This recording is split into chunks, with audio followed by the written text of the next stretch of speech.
Magic Link Authentication. This is a way to authenticate your users in a passwordless way. That's right, no password needed. This is one of several passwordless authentication solutions, and here's how it works.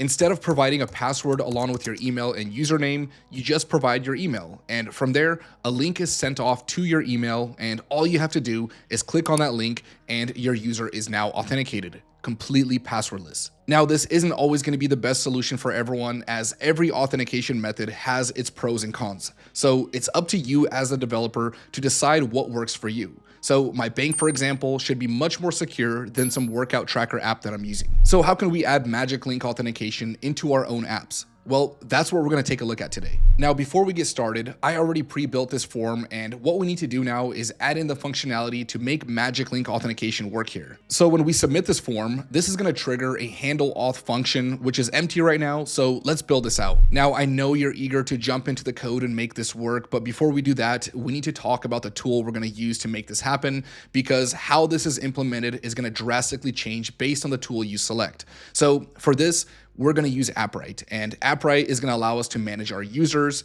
It's also going to give us a SDK that gives us all the methods to make all of this happen.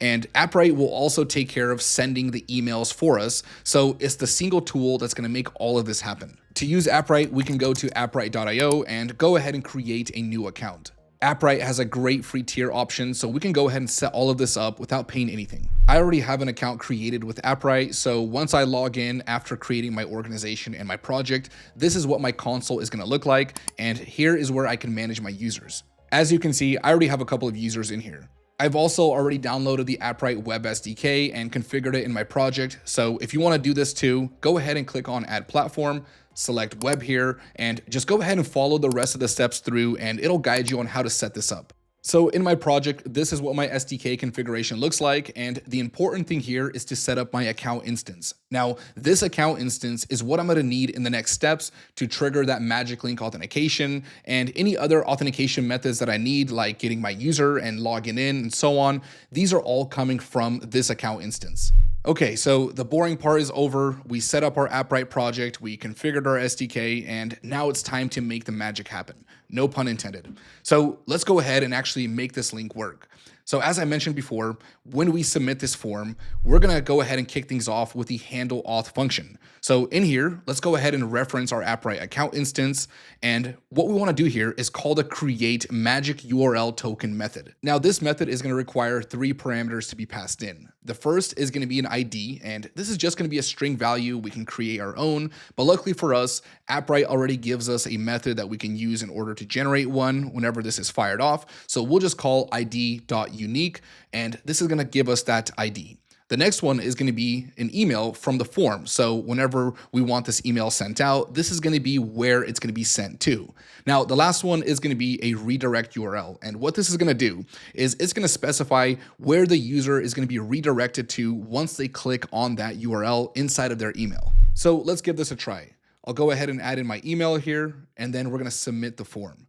Now look, here's the email I just got, and before we click on this link, let's go ahead and inspect it and see what this URL actually looks like. Notice that this sends us to the redirect URL that we provided, but it also adds on a user ID and a secret. Now this is important because we're going to need these values in the next step to complete our sign-in process. Now we don't have this page yet, so let's go ahead and actually build this out and complete the user session creation. So how we get this user ID and secret will change depending on the tools you're using, but I'm using React, so I can get my URL parameters like this, and this will allow me to access the user ID and secret. Now all I need to do is create a session once this page is loaded. So what we're going to do here is create a function called init, which will be called immediately once the page is loaded, and I'm going to reference my account instance, and here we can call the create session method.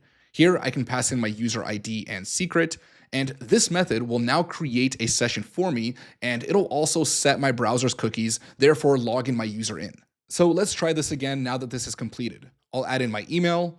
Let's go to my email, and we're going to click on the link, and now I'm logged in. I can now see this user inside of my Appwrite console, and if I ever want to see all the active sessions for this user, I can just go ahead and click on them, and here are all the sessions for this particular user. So as I mentioned at the start of this video, every authentication solution you choose is going to have its pros and cons.